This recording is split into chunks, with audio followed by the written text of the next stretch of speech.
ఒంగోలు సత్యనారాయణపురం శ్రీ అనంత కోదండరామస్వామి వారి దేవాలయం ప్రాంగణంలో సీతా అమ్మవారి జన్మదిన వేడుకలు వైభవంగా జరిగాయి. శ్రీ సీతారామ లక్ష్మణ ఆంజనేయ స్వామి విగ్రహాలు ప్రత్యేక అలంకరణతో పూజలు నిర్వహించారు. ఆల్ ఇండియా కళారంగం ప్రకాశం జిల్లా అధ్యక్షురాలు డాక్టర్ చెల్లా నాగేశ్వరమ్మ గారి ఆధ్వర్యంలో చేసిన ఈ భక్తి సంగీత విభావరి అలరించింది. సంగీత విభాగంలో పాల్గొన్న గాయకులు ఏ మనోహర్, డి కోటేశ్వరరావు, టి శ్రీదేవి, చెల్లా నాగేశ్వరమ్మ, ఎస్ లక్ష్మి మొదలగు వారు పాల్గొన్నారు. చిన్నారులు ప్రదర్శించిన భరతనాట్యం విశేషంగా అలంకరించింది. స్వర్ణ కంకణం గ్రహీత పొన్నూరు శ్రీనివాసులు అమ్మవారి జీవిత చరిత్రను కళ్లకు కట్టినట్లుగా ఉపన్యాసం చేశారు. ఈ కార్యక్రమంలో ఆలయ అధ్యక్షుడు వేమూరి శ్రీనివాసరావు మరియు పూజారి రాము శర్మ, కిషోర్ కుమార్, ఆల్ ఇండియా కళారంగం కోశాధికారి చల్ల బాలకోటయ్య మరియు భక్తులు అధిక సంఖ్యలో పాల్గొన్నారు.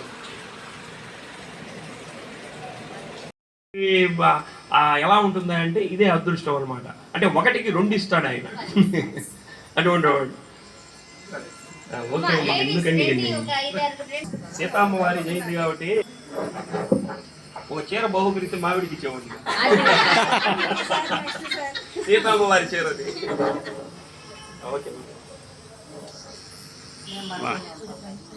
మా అన్న ఒకసారి చూడండి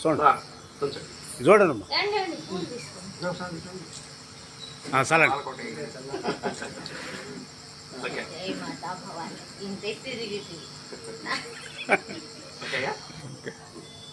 థ్యాంక్ యూ.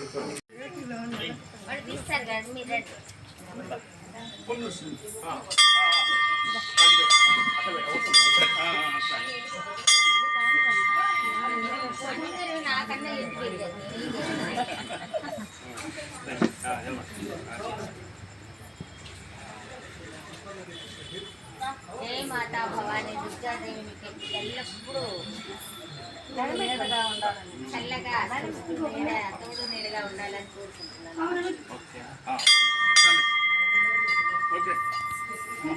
ప్రతి రాష్ట్రంలో కూడా తన ఉపన్యాసాలతో మన భక్తులను ఉర్రూతలూగిస్తున్న మన ఒంగోలు నివాసి పొన్నూరు శ్రీనివాసులు గారు ఆయన అమ్మవారి గురించి కొన్ని మీకు కొంత తెలియజేయడానికి ఇక్కడికి ఇచ్చేస్తున్నారు.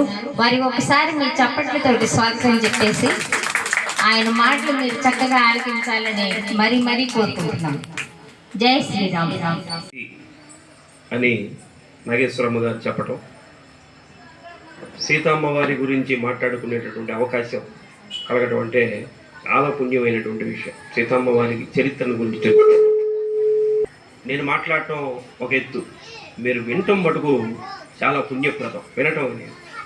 కాబట్టి శ్రద్ధగా సీతమ్మవారి యొక్క కష్టాలు, మనకి జీవితంలో అనేక రకాలైనటువంటి కష్టాలు, పురుషులకి స్త్రీలకి అనేక రకాలైనటువంటి కష్టాలు వస్తాయి. ఆ కష్టాలు మనకి సంభవించినప్పుడు మగవాళ్ళైతే రాములు వారి యొక్క జీవితాన్ని తెలుసుకుంటే అసలు రాములు వారు పడినటువంటి కష్టాల ముందు మనమెంత అని మనందరికి కూడా ఆ సమస్యలు పెద్ద సమస్యలుగా అనిపించవు. అలానే ఆడవాళ్ళకి రకరకాలైనటువంటి సమస్యలు ఉంటాయి. ఆ సమస్యలు వచ్చినప్పుడు సీతమ్మవారి జీవితాన్ని కనుక మనం తెలుసుకుంటే ఆమె పడినటువంటి కష్టాల ముందు మనమెంత అన్నటువంటి ఆలోచన మనకు కలిగి ఆ బాధల నుంచి ఉపశమనం కలిగేదానికి అవకాశం ఉంటుంది. అందుకనే సీతారాములు మనందరికీ ఆదర్శ దంపతులుగా ఉన్నటువంటి విషయం ఏమిటంటే, అందుకని సీతారాముల యొక్క చరిత్రని ఇప్పటికి కూడా మనం తెలుసుకుంటున్నామంటే, నిత్యం చదువుకుంటున్నామంటే కారణం ఏమిటంటే మన జీవితాలకి దగ్గరగా సీతారాముల యొక్క చరిత్ర ఉంది. కాబట్టి మన ఇంటి పక్కన ఉన్నటువంటి ఫ్యామిలీ ఎలా ఉంటుందో, మన ఇంటి ఎదురుగా ఉన్నటువంటి ఫ్యామిలీ ఎలా ఉంటుందో, అలానే సీతారామచంద్రులు కూడా వాళ్ళేమి మనకి రాముడు అంటే దేవుడు, సీతమ్మవారంటే దేవతగా భావించకుండా మన ఇంటి పక్కన ఉండేటటువంటి ఒక ఫ్యామిలీ మెంబర్స్గా కానీ మనం భావిస్తే నిజంగా సీతారాముల యొక్క జీవిత చరిత్ర, అసలు వాళ్ళు పడినటువంటి కష్టాలు, వాళ్ళు ఎన్ని కష్టాల్లో కూడా భార్యాభర్త ఏ విధంగా కలిసిమెలిసి ఉన్నారు అన్నటువంటి విషయాన్ని ఈ రోజుల్లో ప్రధానంగా యువకులు తెలుసుకోవాలి.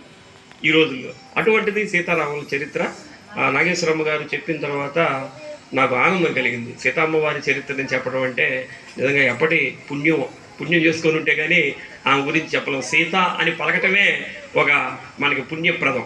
అటువంటి అద్భుతమైనటువంటి అవకాశాన్ని నాగేశ్వరమ్మ గారు ఇక్కడ త్వరలో నిర్మాణం అయ్యేటటువంటి అనంత కోదండరామస్వామి కదా ఈయన అనంత కోదండరామస్వామి యొక్క దేవాలయంలో మనం ఈరోజు సీతమ్మ వారి యొక్క జయంతి వేడుకలను జరుపుకోవటం, మనందరం కూడా ఇక్కడికి రావటం అనేది పుణ్యప్రదం.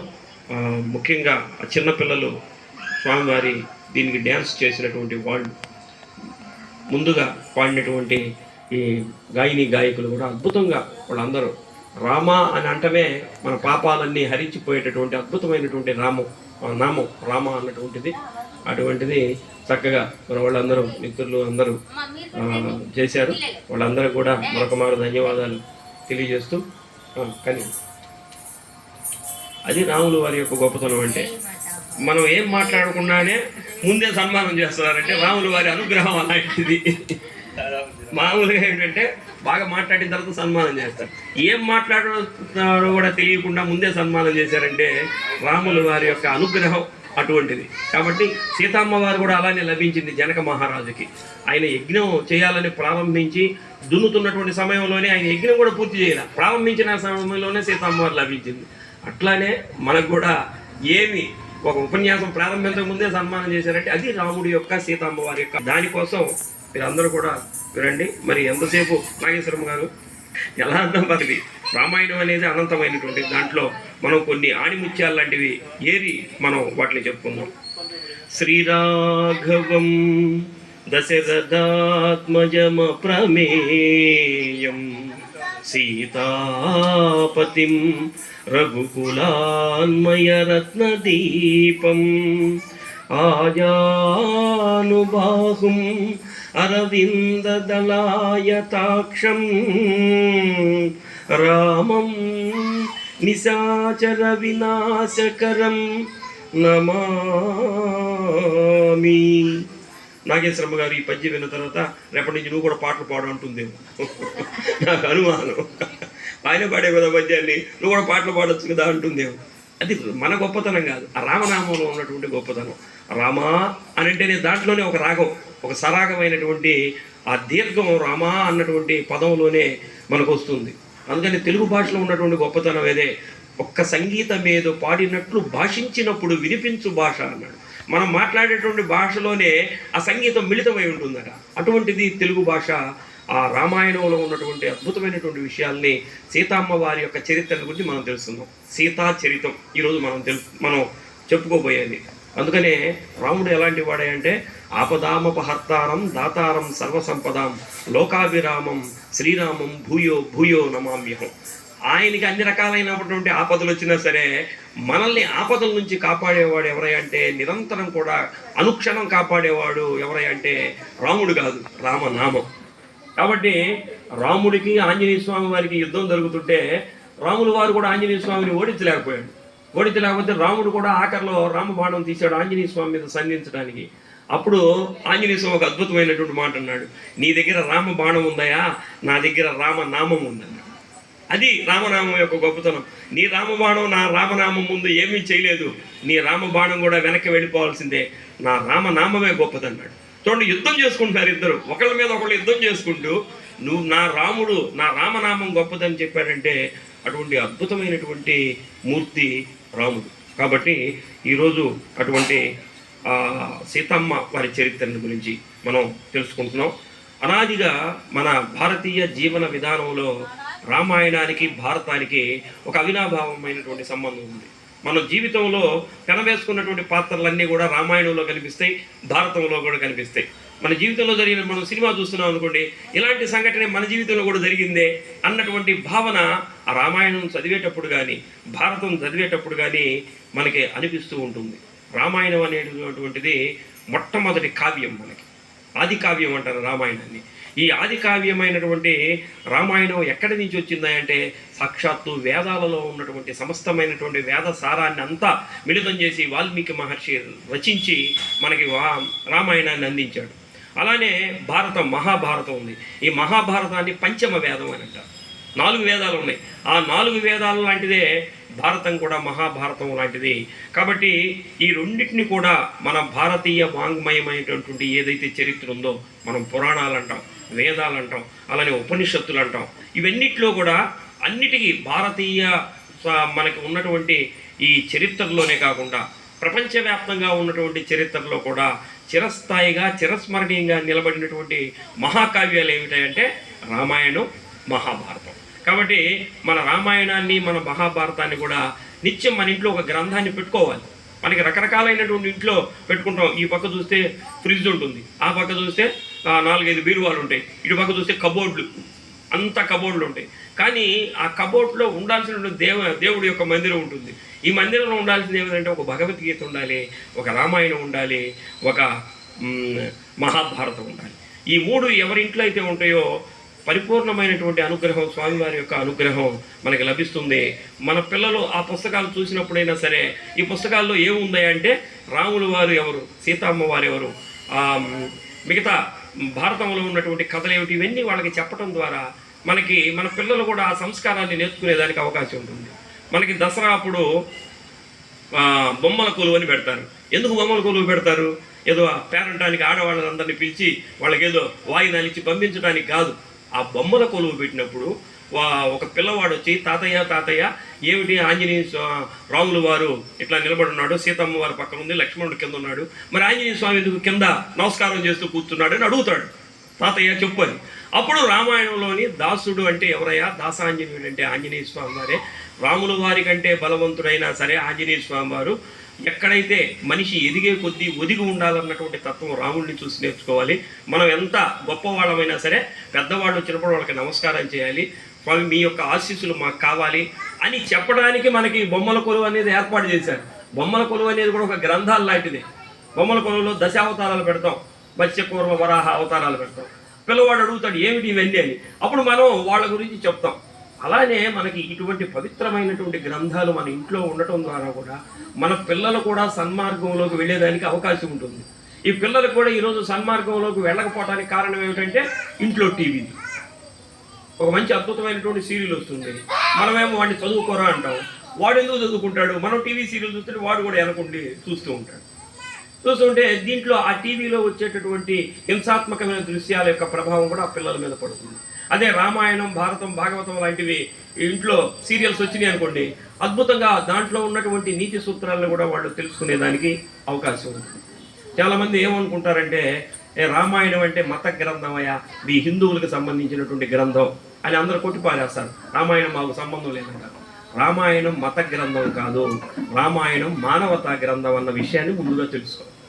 ఇది మానవతా గ్రంథం అంటే ఒక భార్యాభర్త ఎలా ఉండాలి, ఒక అన్నదమ్ములు ఎలా ఉండాలి, ఒక కుటుంబ వ్యవస్థ ఎలా ఉండాలి, త్యాగాన్ని ఎలా మనం అలవర్చుకోవాలి అన్నటువంటి విషయాన్ని మన అందరం కూడా తెలియజెప్పేది రామాయణం. ఇది ముస్లిమ్స్కి పనికొస్తుంది, క్రిస్టియన్స్కి పనికొస్తుంది, ప్రపంచంలో అన్ని జాతుల వారికి, అన్ని వర్ణాలకు కూడా పనికొచ్చేటటువంటి గ్రంథం రామాయణం. అంటే కుటుంబ వ్యవస్థ ఎక్కడైతే ఉంటుందో ఆ కుటుంబ వ్యవస్థ ఉన్నటువంటి వాళ్ళందరూ కూడా చదవాల్సినటువంటి ఒక అద్భుతమైనటువంటి గ్రంథరాజం. అందుకనే ఇది మత గ్రంథం కాదు, మానవతా గ్రంథం అని చెప్పి పెద్దలు మహాత్ములు లాంటి వాళ్ళు చెప్పినటువంటి విషయాలు మనం తెలుసుకుంటున్నాం. చూడండి, రామాయణం అనేటువంటిది అనుకోకుండా వచ్చినటువంటి ఒక సందర్భం. రామాయణం అనుకోకుండా పుట్టింది. మీరు అందరూ సినిమా చూసే ఉంటారు కదా, 2 పావురాళ్ళు పైన చెట్టు మీద ఉండి అవేదో ప్రేమతో మిథులు చేసుకున్నటువంటి సందర్భంలో ఒక బోయవాడు వచ్చి దాని మీద ఒక బాణంతో కొడతాడు. మగ పావురం కింద పడి గిలగిల కొట్టుకుంటున్నటువంటి సందర్భంలో దాని చుట్టూ ఒక ఆడ ఉంది కదా, అది పావురం తిరుగుతూ ఉంటుంది, విషాదంతో తిరుగుతూ ఉంటుంది. అప్పుడు వాల్మీకి మహర్షి దాన్ని చూసి, అప్పటికి ఆయన కూడా ఏమీ తెలియదు, ఆయన కూడా పెద్ద పాండిత్యం లేదు, అయినా కానీ ఆ విషాదమైనటువంటి సంఘటన చూసి ఆయన నోట్లో నుంచి అనుకోకుండా 4 మాటలు వచ్చినాయి. ఆ మాటలే ఒక శ్లోకంగా అయింది. ఆ శ్లోకమే రామాయణానికి ప్రథమ శ్లోకంగా వచ్చింది. ఒక అద్భుతమైనటువంటి విషయం.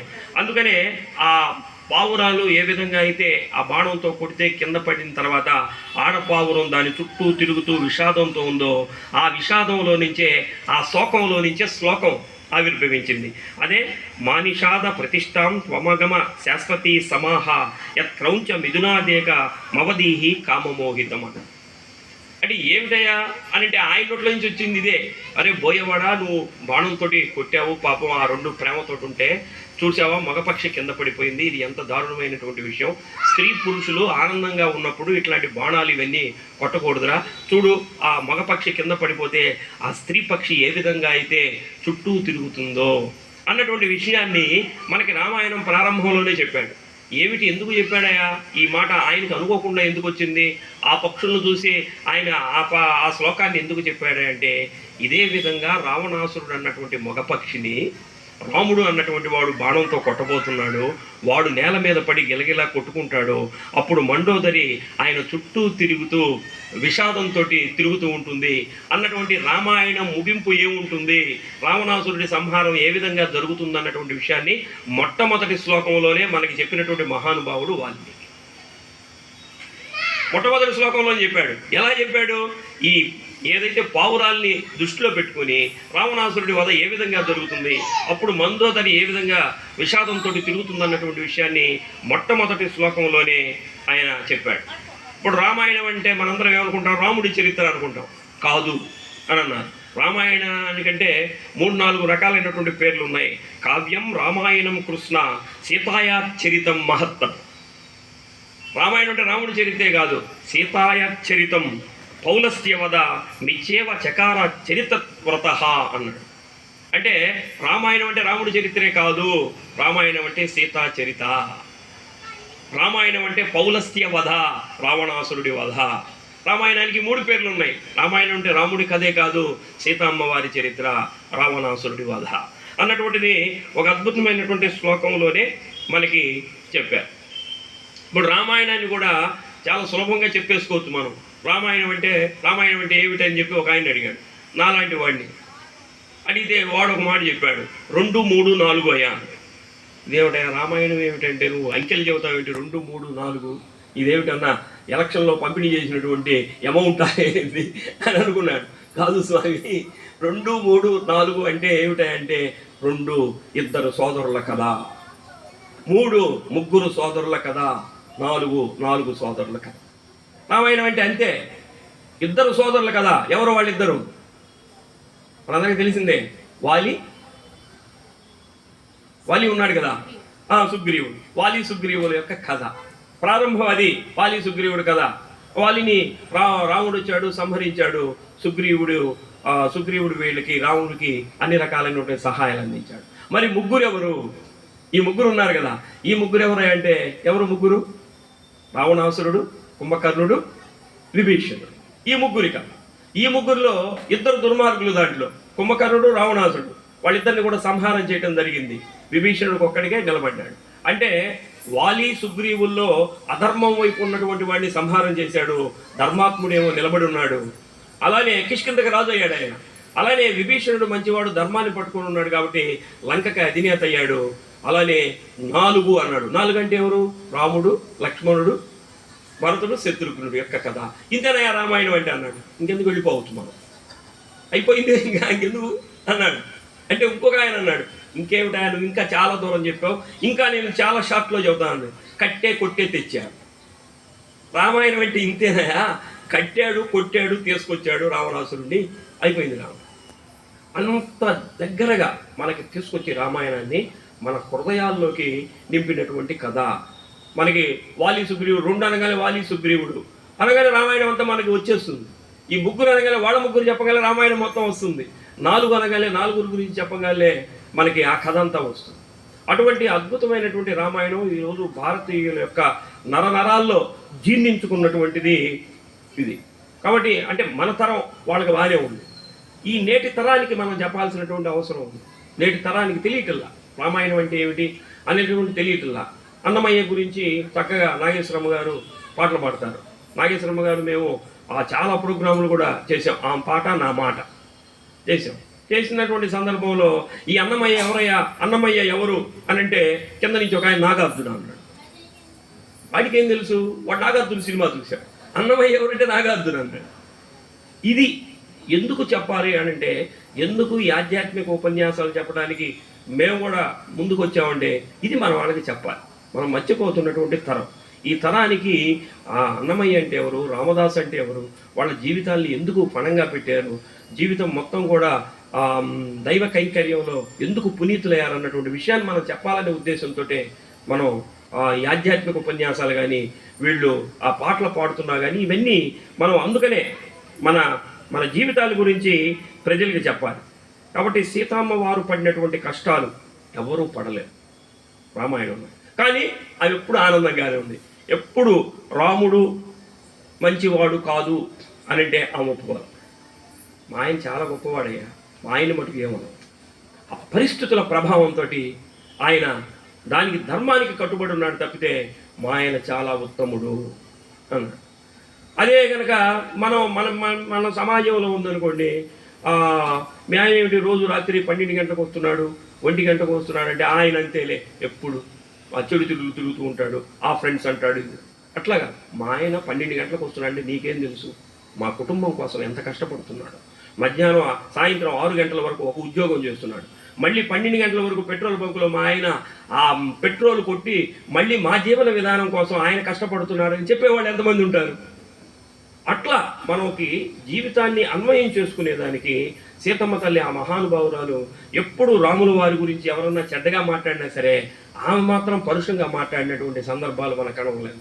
అందుకనే స్వామి వివేకానంద ఒక అద్భుతమైనటువంటి మాట చెప్పాడు. రాముడు లాంటి పాత్ర మనకి ప్రపంచవ్యాప్తంగా ఏ గ్రంథాల్లో చూసినా దొరకవచ్చు. రాముడు లాంటి వాడి పాత్ర, రాముడు మంచి బాలుడు, రాముడు లాంటి పాత్ర మనకు దొరకవచ్చు. కానీ సీతమ్మ వారి లాంటి పాత్ర ప్రపంచ చరిత్రలో ఎక్కడ వెతికినా సరే సీతమ్మ లాంటి పాత్ర మనకి కనిపించదు అని చెప్పాడు. అటువంటి పాతివ్రత్యం నిండినటువంటి పాత్ర, అటువంటి కష్టాలను కూడా ఓర్చుకున్నటువంటి పాత్ర మనకి రామాయణంలోనే ఆమె మనకి కనిపిస్తుంది. అటువంటి స్త్రీ మీద మొట్టమొదటి స్త్రీల మీద దాడి ఎక్కడ జరిగిందంటే సీతమ్మవారి మీద మొట్టమొదటి దాడి జరిగింది ఆ యుగంలో, త్రేతాయుగం. సీతమ్మవారిని అపహరించుకొని పోయాడు. తర్వాత ద్వాపర యుగం వచ్చేసరికి ద్రౌపదిని మళ్ళీ హింసించారు. అంటే ఒలువలు స్త్రీని అపహరించినటువంటి సమాజం ఒకటి, స్త్రీకి ఒలువలు తీసినటువంటి సమాజం ఒకటి. అంటే స్త్రీల మీద జరుగుతున్నటువంటి దాడులు ఇప్పటివి కాదు, అనాదిగా జరుగుతూనే ఉన్నాయి అన్నటువంటి విషయాన్ని మనకు చెప్తారు.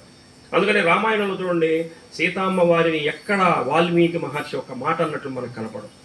అలానే మహాభారతం తీసుకుంటే ద్రౌపదిని ఒక మాట అన్నటువంటి విషయం మనకు కనపడదు. ఎందుకు కనపడదు అంటే అందుకనే ఈ కావ్యాలంకారణం చేసినటువంటి పెద్దలు ఒక అద్భుతమైనటువంటి మాట చెప్పారు. స్త్రీ పాత్రలను రచించేటప్పుడు చాలా జాగ్రత్తని పాటించాలి. స్త్రీ పాత్ర యొక్క ఔన్నత్యాన్ని నిలబెట్టే విధంగా ఆ పాత్ర ఉండాలి తప్పితే స్త్రీ పాత్రని కించపరిచే విధంగా ఉండకూడదు అని ఎప్పుడో మహానుభావులు చెప్పారు. ఈ రోజులు మనం సినిమాలు చూస్తుంటే ఎవరికైనా గుడ్డలు ఉంటున్నాయా?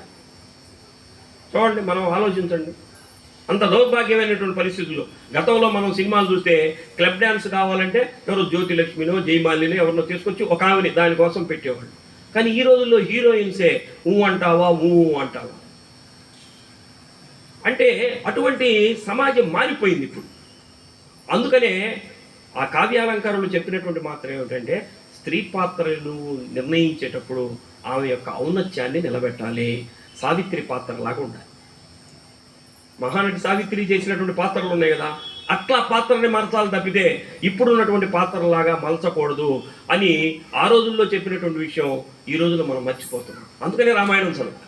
కానీ రామాయణం చదివితే సీత పడినటువంటి కష్టాలు, సీత ఆ ఓర్పు, ఆ మహాసాధ్వి ఎలా ఉంది అన్నటువంటి విషయాలు కూడా మనకు తెలుస్తాయి. ఈరోజు మరీ ఘోరం, సినిమాల కంటే టీవీ సీరియల్స్ ఇంకా ఘోరం, పరమ ఘోరం. ఎందుకంటే ఒక భర్త 3 భార్యలు, ఆ పెద్ద ఆమెని ఏ విధంగా ఇంట్లో నుంచి పంపించాలని 3 ఆమె ప్లాన్ చేస్తుంది, ఆ మధ్యలో ఆమెని ఎలా సంహరించాలని చెప్పి వీళ్ళిద్దరు కలిసి ప్లాన్ చేస్తుంది. మనకి ఏమి నేర్పిస్తున్నారు సమాజంలో అని అంటే ఇటువంటివి వికృత శాస్త్రాలన్నీ నేర్పిస్తున్నారు. కానీ రామాయణం ఏమి నేర్పిస్తుందంటే స్త్రీ ఎలా ఉండాలి, స్త్రీ పాత్ర ఎలా ఉండాలి, స్త్రీ ఎలా ఈ కష్టాలన్నీ ఓర్చుకోవాలి అని చెప్తారు.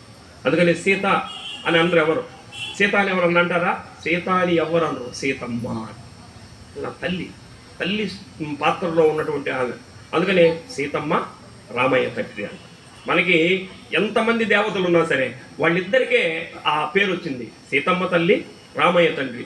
అందుకనే రామదాసు కూడా ఆయన కష్టాలకు ఓర్చుకుని ఇలాంటి ఆయన కూడా ఒక గుడిని కట్టిస్తూ ఆ డబ్బులన్నీ వాడుకొని కట్టించాడని చెప్పి ఆయన చెరసాల్లో వేస్తే ఆయన బాధలన్నీ పడలేక, స్వామి నేనేం తప్పు చేశానయ్యా, ఆ డబ్బంతా తీసుకొచ్చి నీకే కదా గుడి కట్టించింది అని ఆయన కూడా ఆ దెబ్బలకు ఓర్చుకోలేక ఆయన కూడా ననుబ్రోవమని చెప్పవే సీతమ్మ తల్లి, ననుబ్రోవమని చెప్పవే, ననుబ్రోవమని చెప్పు నారీ శిరోమణి, జనకుని కూతురా జనకి జానకమ్మ, జనని జానకమ్మ అని చెప్పి ఆమెను వేడుకున్నటువంటి సందర్భాన్ని కూడా మనం చూస్తాం.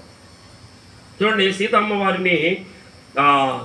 సీతమ్మవారు జనకుడు ఆయన ఒక యాగం చేస్తూ దున్నుతూ ఉన్నాడు, భూమిని దున్నుతూ ఉన్నాడు. ఆ భూమిని దున్నుతూ ఉన్నటువంటి సందర్భంలో ఇందాక మనం చెప్పుకున్నట్లు ఒక పెట్టెలో అమ్మవారు లభించింది. అమ్మవారి పెట్టెలో లభించడం ఏమిటంటే ఆమె అయోనిజగా పుట్టింది. అయోనిజ అంటే తల్లి గర్భం నుంచి పుట్టినటువంటి ఆమె కాదు, ఆమె అవతరించింది. ఎందుకు అవతరించింది? వాళ్ళ ఆయన పుట్టున్నాడు, ఆల్రెడీ రాములు వారు పుట్టున్నాడు కాబట్టి ఆయన్ని వదిలి ఉండలేదు ఈ మహాతల్లి. ఆ మహాతల్లి ఉండలేక ఆమె ఆవిర్భవించింది, భర్తను వదిలి ఉండలేక. ఇది మనం తెలుసుకోవాల్సిన, అండర్లైన్ చేసుకోవాలి. భర్తను వదిలి ఉండలేక ఆయన ఏదో అవతారం కోసం ఆయన అవతరిస్తే భర్తను వదిలి ఉండలేనటువంటి తల్లి భూమిలో నుంచి ఆవిర్భవిస్తే ఈమెకి వివాహం చేయాలనుకున్నారు. ఈమెకి వివాహం చేయాలనుకుంటే ఎవరికిచ్చి వివాహం చేయాలి? అమ్మాయి సాఫ్ట్వేర్ ఉద్యోగి, మామూలు నాలాంటి ఉపన్యాసం చెప్పుకునేవాడికి ఇస్తారా? వాడు కూడా సాఫ్ట్వేరే కావాలి, వాడు సాఫ్ట్వేర్ హార్డ్వేర్ కావాలి. కాబట్టి ఎవరికి ఇవ్వాలి అని ఆలోచన చేసినప్పుడు వాళ్ళ ఇంట్లో శివధనస్సు ఉంటుంది. శివధనస్సు తెలుసు కదా, ఆ శివధనస్సు ఆ రాజ్యంలో ఉంటుంది. ఆ శివధనస్సుని ఒక పెట్టెలో పెట్టాల్సి వచ్చినప్పుడు ఆ శివధనస్సుని ఆ పెట్టెలో పెట్టి ఆ పెట్టెని తొయ్యాల్సి వచ్చిందట ఒక పక్కకి జరపడానికి. ఆ శివధనస్సులో పెట్టి తొయ్యాల్సి వచ్చినప్పుడు 8,000 మంది సైన్యం ఆ పెట్టెను తోశారటండి. అంత బరువు ఉందట శివుడి యొక్క ధనస్సు. శివుడి యొక్క ధనస్సుని ఒక పెట్టెలో పెట్టి దాన్ని నెట్టాల్సి వచ్చినప్పుడు 8,000 మంది సైన్యాన్ని ఏర్పాటు చేశారట. అంత శక్తివంతమైనది, అంతటి బరువు ఉన్నటువంటిది ఆ శివధనస్సు. ఆ శివధనస్సుని ఎవరైతే ఎత్తుతారో, దాన్ని పట్టుకొని పైకి లేపుతారో వాళ్ళకి సీతమ్మవారిని ఇచ్చి వివాహం చేయాలనుకున్నారు. ఎందుకని? శివధనస్సు దాని పేరు. అంటే శివుడి యొక్క ధనస్సు. శివుడి యొక్క ధనస్సు ఎత్తగలిగినటువంటి వాడు ఎవరంటే సాక్షాత్తు కేశవుడే ఎత్తగలడు. ఇంకొకళ్ళు అన్యులు ఎత్తలేరు. శివుడి ధనస్సు ఎత్తాలంటే కేశవుడే ఎత్తగలడు. అంటే సాక్షాత్తు ఈమె భూమిలో నుంచి ఆవిర్భవించింది కాబట్టి, భూమాతగా ఆవిర్భవించింది కాబట్టి, సాక్షాత్తు లక్ష్మీ స్వరూపిణిగా ఆవిర్భవించింది కాబట్టి ఈమెను వివాహం చేసుకునేటటువంటి వాడు అంతటి వాడై ఉండాలి. కాబట్టి ఆమెకి స్వయంవరాన్ని ఒకదాన్ని ప్రకటించారు. మనకి సినిమాల్లో లాగా అమ్మవారు తెరచాటునుంటే, తెర అడ్డం వేసి ఉంటే, ఆమె మాలను పట్టుకొని ఉంటే అక్కడ అందరు కూర్చొని ఉంటాం. అట్లా రామాయణంలో ఆయన ఏమి రాయలేదు, ఆమె లేదు కూడా అక్కడ. ఆయన తండ్రి గారు ఆ స్వయంవరాన్ని ఏర్పాటు చేసినప్పుడు ఎంతోమంది రాజులు అక్కడికి వచ్చి ఆ శివధనుస్సుని పైకి ఎత్తలేనటువంటి సందర్భం కూడా ఉంది. రావణాసురుడు లాంటి వాడు కూడా వచ్చాడు, ఆ శివధనుస్సుని ఎవరు ఎత్తలేకపోయారు. అప్పుడు విశ్వామిత్రుడు రామలక్ష్మణుల్ని అక్కడికి తీసుకొచ్చినటువంటి సందర్భంలో రాముడు వారికి జనక మహారాజు అడుగుతారు, ఎవరయ్యా ఈ పిల్లలు? విశ్వామిత్రుని అడుగుతాను. వాళ్ళు ఆ శివధనుస్సుకి నమస్కారం చేసుకోవాలని వచ్చారు కాబట్టి ఒకసారి ఆ శివధనుస్సుకి నమస్కారం చేసుకోమంటారా అంటాడు. వాళ్ళేమి స్వయంవరానికి రాలేదు, ఇవన్నీ సినిమాల్లో చూపించేది. వాల్మీకి రామాయణంలో ఇవన్నీ లేవు. వాళ్ళు ఎందుకు వచ్చారంటే శివధనుస్సుని నమస్కారం చేసుకోవాలి. అసలు శివధనుస్సును చూడటమే కళ్యాణకారకం, శివధనుస్సు ఉండటమే కళ్యాణకారకం. శివ అన్నటువంటి పదమే కళ్యాణం, శుభం. శివ అన్నటువంటి పదం అంటేనే శుభం. కాబట్టి ఆ శివధనుస్సును చూడటానికని చెప్పి పిల్లలు వచ్చారయ్యా, ఒకసారి ఆ శివధనుస్సునంట చూపిస్తావా అంటాడు. శివధనుస్సును తీస్తే లోపల కుబుసం విడిచినటువంటి పాము ఏ విధంగా అయితే నాగుపాము పడుకొని ఉంటుందో అట్లా మెలికలు తిరిగినట్లు ఉందట ఆ శివధనుస్సు. రాముడు గారు చూశాడు. రాముడు అప్పుడు ఎంత 13 ఏళ్ల వయసే, 13 సంవత్సరాలే, చిన్నపిల్లవాడు. రాముడు గారు చూసి ఒకసారి నమస్కారం చేశాడు. నమస్కారం చేసిన తర్వాత గురువుగారు విశ్వామిత్రుడు ఉన్నాడు కదా, గురువుగారు ఒకసారి దీన్ని పైకి ఎత్తవచ్చా అనగానే అందరూ ఆశ్చర్యంగా చూస్తున్నారు. ఏమిట్రా, ఇంతమంది మహానుభావులు, ఇంతమంది మహారాజులు, ఇంతమంది శక్తి సంపన్నులు, రావణాసుడు లాంటి వాడు కూడా ఎత్తలేక కింద కూర్చొని ఉంటే వీడు నేను ఒకసారి ఎత్తొచ్చా అంటాడు. ఏమిటి నాలాగా బక్కపలచగా ఉన్నాడు రాములు. అప్పుడు రాములు వారు 13 ఏళ్ళంటే అప్పుడు బక్కపలచగానే ఉన్నాడు పాపం, ఆయన బక్కపలచగా ఉన్నాడు. వీడు ఎత్తగలరా అన్నాడు. అందరూ కూడా నవ్వుకున్నారు. అనిల్ పోనీలే పిల్లవాడు ఏదో అడుగుతున్నాడు, ఎత్తమన్నాడు.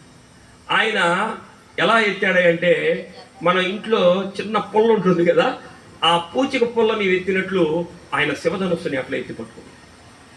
ఒక్కసారిగా వాళ్ళందరికీ ఆశ్చర్యం కలిగింది. ఇదేమిటి ఇట్లా సన్నగా ఉన్నాడు, ఇంత బక్కపలచగా ఉన్నాడు, శివధనుస్సుని ఇతరెత్తటం ఏమిటి అని చెప్పి శివధనుస్సుని ఎత్తాడు. శివధనుస్సుని ఎత్తి గురువుగారు దీన్ని ఒకసారి నారిని సంధించమంటారా అన్నాడు. ఇంకేమిటి ఎత్తావు కదా కానీ అన్నాడు. ఆ నారిని ఇట్లా పట్టుకొని కిందకి ఆ కడుతున్నటువంటి సందర్భంలో శివధనుస్సు 2 ముక్కలుగా ఇరిగి శివధనుస్సు. అదేమిటా శివధనుస్సును ఎరగొట్టడానిగా ఈ వచ్చింది అనేది కాదు అక్కడ. అంటే అంతటి శక్తి సంపన్నుడు రాములు వారు అన్నటువంటి సంకేతాన్ని రావణాసుడికి పంపిస్తున్నాడు. రావణాసుడు కూడా అక్కడే ఉన్నాడు. అరే రేపు నువ్వు సీతామ్మవారిని అపహరించుకొని పోతున్నావేమో, చూసావా నా శక్తి ఎంత ఉందో, నా అంతటి శక్తి సంపన్నుడిని నేను, నిన్ను శివధనుస్సుని ఏ విధంగా అయితే పిలిచానో అదే విధంగా కూడా నీ 10 తలలను కూడా తుంచేస్తాను అన్నటువంటి సంకేతాన్ని ఇవ్వటానికే ఈ శివ ధనుర్భంగా ఉన్నటువంటి కథని అక్కడ పెట్టారు. ఇక్కడ ఒక అద్భుతమైనటువంటి ఘట్టం జరిగింది. ఘట్టం జరిగితే వెంటనే జనక మహారాజు వచ్చాడు. అయ్యా, ఈ శివధనుస్సు ఎవరైతే ఎత్తుతారో వాళ్ళకి నా అమ్మాయినిచ్చి వివాహం చేద్దాం అనుకున్నాను. ఇదిగో నా సీత, కాబట్టి నువ్వు అమ్మాయిని వివాహం చేసుకోమన్నాడు. నాకేం సంబంధం లేదన్నాడు. నాకేం సంబంధం, భలేవాడివే నువ్వు, నేనేదో మా గురువు గారితో వచ్చాను, శివధనుస్సు బాగుందని చెప్పి పట్టుకున్నాను, పట్టుకోగానే వివాహం చేస్తారేంటి? కుదరదు. నా వివాహం చేయాలంటే నా తండ్రిని నిర్ణయించాలి. ఇదిగో ఈ అమ్మాయి, ఇదిగో వీళ్ళ 7 జన్మలు, వీళ్ళకి సంబంధించినటువంటి వీళ్ళ వంశం ఇది, వీళ్ళు చేసినటువంటి గొప్పవాళ్ళు వీళ్ళు అని నా వివాహాన్ని ఎవరు నిర్ణయించాలి? నా తండ్రిని నిర్ణయించాలి. కాబట్టి ఈ విషయాన్ని నా తండ్రికి చెప్పండి. మీ అమ్మాయి ఎలా ఉంది? మీ అమ్మాయిని ఇంకా నేను చూడలా. రాముల వారిని సీతమ్మ వారు చూడలేదు, సీతమ్మ వారిని రాముల వారు చూడలా. సినిమాల్లో అయితే చూపించారు మనకి, ఆమె ఏదో తెరగట్టినట్లు, ఇద్దరు ఒకళ్ళొకళ్ళు చూసుకున్నట్లు అట్లా చూపిస్తారు సినిమాల్లో. రామాయణం, సంపూర్ణ రామాయణం, వాల్మీకి రాసినటువంటి రామాయణంలో సీతారాముడు ఎదురుపడినటువంటి సందర్భమే. అప్పుడు రాముల వారు చెప్తే వెంటనే విశ్వామిత్రుడు వీళ్ళందరూ కలిసి తెలియజేశారు, దశరథుడికి తెలియజేస్తే ఈమె ఆయన అనుకున్నాడు, పాపం వీళ్ళేది బ్రాహ్మణులాగా ఉన్నారు, పిల్లలు లాగా ఉన్నారు, వీళ్ళకి మా అమ్మాయిని ఇచ్చి ఎట్లా వివాహం చేసేది అనుకున్నాడు. అప్పుడు విశ్వామిత్రుడు చెప్పాడు, దశరథ మహారాజుడి యొక్క కుమారుడు అయిన రాములు వారంటే అని చెప్తే ఆయన కూడా ఆనందపడి విషయం చెప్పిన తర్వాత దశరథ మహారాజు రావటం, అమ్మాయిని చూడటం, వీళ్ళ యొక్క వంశం కూడా బాగుందని చెప్పి తండ్రి నిర్ణయం చేసిన తర్వాత ఆయన వివాహం చేసుకున్నాడు. ఇది మనం రామాయణంలో తెలుసుకోవాల్సినటువంటి అంశం. రామాయణం ఎందుకు చదవాలి అంటే పుణ్యం కోసం కాదు, మోక్షం కోసం కాదు. ప్రతి పిల్లవాడికి రామాయణం చెప్పాలి. అమ్మ నేను ఆల్రెడీ అమెరికాలో నేనే సంబంధం చూసుకున్నాలే, నేను ఇక్కడే చేసుకుంటాను, జూమ్లో పెడతాను, ఇక్కడే మేము దండలు మార్చుకుంటాం, మీరు అక్కడ చూసి ఆ టీవీ మీద 4 అక్షంతలు వేయండి అనేది కాదు. అందుకు రామాయణం చదవాలంటుంది. రామాయణం ఎందుకు చదవాలంటే మన జీవితం ఇక్కడ ఉంది, మన మూలాలు ఇక్కడ ఉన్నాయి.